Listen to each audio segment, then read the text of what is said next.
नमस्कार। इससे पहले हमने डायरेक्ट इनडायरेक्ट में रिपोर्टेड स्पीच में अफर्मेटिव सेंटेंस ये जो पढ़े, अफर्मेटिव सेंटेंस इसको बनाने के रूल्स पढ़े। इसमें मेन चीज़ किस प्रकार से person first person, second person, third person बदलते हैं। टेंस बदलने के 3 रूल पढ़े थे। प्रेजेंट और फ्यूचर में आरवी है तो आरएस का टेंस नहीं बदलता। यूनिवर्सल ट्रूथ स्वाभाविक है इस प्रकार है तो भी उसमें परिवर्तन नहीं होता। और हमने मेन देखा कि आरवी पास्ट टेंस में है तो आरएस को भी पास्ट टेंस में बदलते हैं। और इसके अलावा जो अन्य परिवर्तन हैं जैसे this, that, this, those, here, there, इस प्रकार के वो सारे पढ़े। आज डायरेक्ट इनडायरेक्ट का बहुत अहम और बहुत ही इम्पोर्टेंट है जो पहले वाले पे ही डिपेंड करेगा पूरा, कि इंट्रोगेटिव सेंटेंस। इंट्रोगेटिव यानी प्रश्नवाचक। इसमें सबसे पहले सैड हो, सैड टू हो, बोलने वाला हो या न हो, इसको आस्क्ड में बदलते हैं। सेज या सेज टू है तो आस्कस में। सेल और विल प्लस से टू तो इसको सेल विल प्लस आस्क में। 10वीं क्लास में मोस्टली आ ही जाता है, कुछ क्लासों में नहीं आता है, कंपटीशन में भी नहीं आता है। तो हम सीधा है सेड टू को या सेड को हम आस्कड में बदल देंगे। इसके बाद में इसमें बात आती है लिंक वर्ड की, यानी इन्वर्टेड कोमा जो अपनी है, ये जो है ये इस इन्वर्टेड कोमा के स्थान पर क्या आता है। तो इसमें 2 चीज़ आती हैं। यदि अपनी आर एस का वाक्य एच वी से शुरू है यानी हेल्पिंग वर्ब से शुरू है तो हम लिख देंगे इफ़ या वेदर। एच वी से शुरू है तो हम इफ़ या वेदर लिख देंगे। इफ़ लिख देंगे, वेदर भी लिख सकते हो। और यदि डब्ल्यू एच वर्ड से शुरू है, इफ़ और वेदर हम कब लिखेंगे, यदि एच वी से शुरू है। और डब्ल्यू एच वर्ड जो दिया गया है वही लिख देंगे। कैपिटल लेटर में आता है पहला डब्ल्यू या एच, इसको हम स्मॉल तो कर देंगे लेकिन जो दिया गया है वही लिख देंगे। और यदि वो डब्ल्यू एच वर्ड से शुरू है तो ऐसा नहीं, कुछ बच्चे पैसिव वॉइस में इसके रूल लगा देते हैं, हु में डायरेक्ट इनडायरेक्ट में बाय हु में बदल देते हैं। तो पैसिव वॉइस का वीडियो बना इससे पहले, उसमें हमने देखा था वो पैसिव वॉइस में हु को बाय हु में बदलता है। जो डब्ल्यू एच वर्ड दिया गया है उसी डब्ल्यू एच वर्ड को लिखना है। सिर्फ उसमें कैपिटल लेटर यानी पहली BCD में आता है उसको हम स्मॉल लेटर छोटी BCD में बदल देते हैं। तीसरी बात इसमें पर्सन चेंज की है। पर्सन नियमानुसार बदलते हैं यानी 1, 2, 3 बटे S1 फर्स्ट पर्सन सब्जेक्ट के अनुसार, सेकंड पर्सन ऑब्जेक्ट के अनुसार और थर्ड पर्सन नो चेंज। ये चीज़ हमने यहाँ आपको विस्तार से बताई थी कि फर्स्ट पर्सन कौन से हैं, आई, मी, माइन, वी वाले हैं और सेकंड पर्सन यू वाले हैं। ये सारणी के माध्यम से भी आपको समझाया था। और थर्ड पर्सन है वो नो चेंज है। उसके बाद में इसमें इंट्रोगेटिव सेंटेंस में इससे आगे हम जो करते हैं वो टेंस नियमानुसार बदलते हैं। तो इन टेंसों के नियम भी आपको इसी अफर्मेटिव में समझाए थे। यदि आरवी प्रेजेंट और फ्यूचर में है तो आरएस का टेंस नहीं बदलता है। और यदि आरएस का वाक्य सदा सत्य, आदतन, लोकोक्ति, मुहावरा, कथन, वैज्ञानिक फैक्ट का है तो उसमें वर्ब यानी टेंस नहीं बदलता है।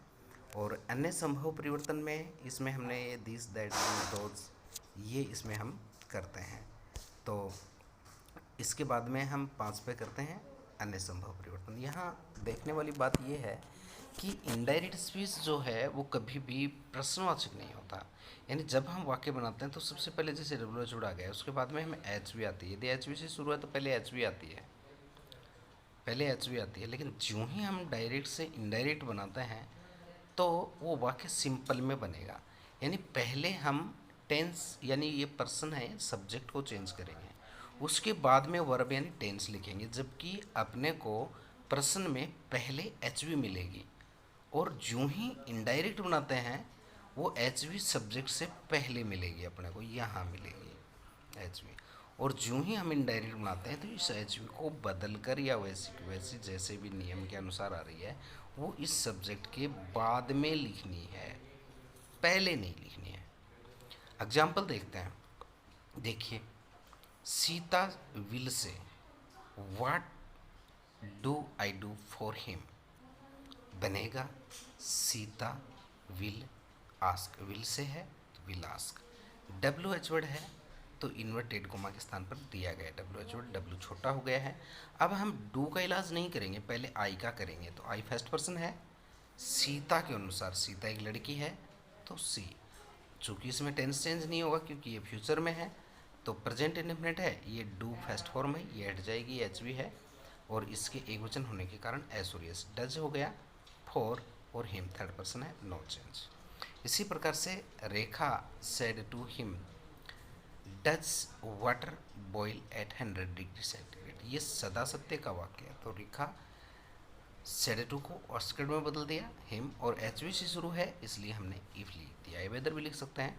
अब इसको देखती है, वाटर है तो पहले ले आए। अब ये चेंज नहीं होगा, प्रश्नवाचक हो नहीं सकता, इसलिए ये हट जाएगी और बॉइल्स एट 100 डिग्री और लास्ट में full stop. Ritu said to me do you live here. तो देखिए रितु आस्क्ड मी और एच वी से शुरू है तो इफ। यू है, यह हम देख रहे हैं कि यू है, ये सेकंड पर्सन है मी के अनुसार, तो मी का सब्जेक्ट होता है आई। ये हट जाएगा, प्रेजेंट इंडेफिनिट है, पास्ट इंडेफिनिट में बदलेंगे तो सेकंड फॉर्म आ जाएगी और हियर को देयर में बदल देंगे। ये सारे एच वी टाइप किस प्रकार से हैं, जिनके टेंसों के नाम याद नहीं होते बच्चों के, तो मैंने एच वी भी लिखे है। देखो डू डज और ये सब्जेक्ट लिख रखा है एम बी की फर्स्ट फॉर्म, तो सब्जेक्ट और एम बी की सेकेंड फॉर्म हो जाती है।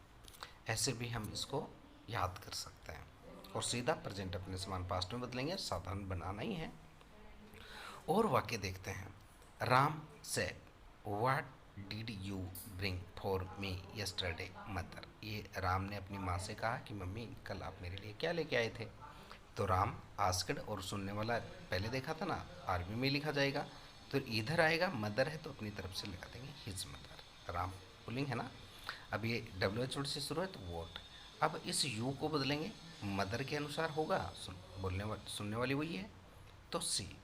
और पास्ट इंडेफिनिट है, पास्ट परफेक्ट में, यानी पास्ट परफेक्ट में हेड, थर्ड फॉर्म ब्रिंग की थर्ड फॉर्म ब्रॉड, फॉर और मी है फर्स्ट पर्सन, राम के अनुसार him, the previous day, the last day, इस प्रकार से द डे बिफोर, तीनों में से कोई भी एक लिख देंगे।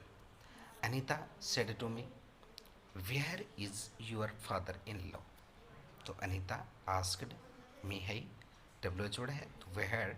अब ये सब्जेक्ट है, इसको चेंज करेंगे तो यूर है मी के अनुसार माई, और ये फादर इन लॉ है, फादर इन लॉ, और इज एम आर को वाज में बदल देते हैं, एक वचन है तो was. Ritu said to her husband what who teaches you. तो Ritu asked her husband, who का हु रख लिया है, इसमें सब्जेक्ट नहीं होता, टीचर्स प्रेजेंट इंडेफिनिट है, सेकंड फॉर्म पास्ट इंडेफिनिट, और यू सेकंड पर्सन है, हर हस्बैंड यानी पुलिंग है, इस ये ऑब्जेक्ट है तो यहाँ भी ऑब्जेक्टिव इसका रूप लिख देंगे तो हिम आ जाएगा। और देखते हैं।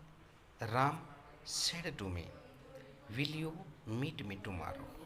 तो राम आस्क्ड मी और ये विल एच भी है तो इफ, और यू है ये मी के अनुसार आई, और विल है वुड या शुड में भी, मीट मी है फर्स्ट पर्सन, राम के अनुसार हिम, द नेक्स्ट डे, इस प्रकार से बना देंगे इसको।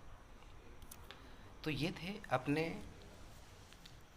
इंट्रोगेटिव सेंटेंस, डायरेक्ट इनडायरेक्ट का बहुत ही इम्पोर्टेंट, बहुत ही महत्वपूर्ण। कल हम इम्पेरेटिव सेंटेंस को पढ़ेंगे, ये इम्पेरेटिव सेंटेंस, उसके बाद में हम पढ़ेंगे एक्सक्लेमेटरी सेंटेंस, और बहुत ही इम्पोर्टेंट है एक्सक्लेमेटरी, ऑप्टेटिव, और फिर इसके कुछ महत्वपूर्ण वाक्य हैं।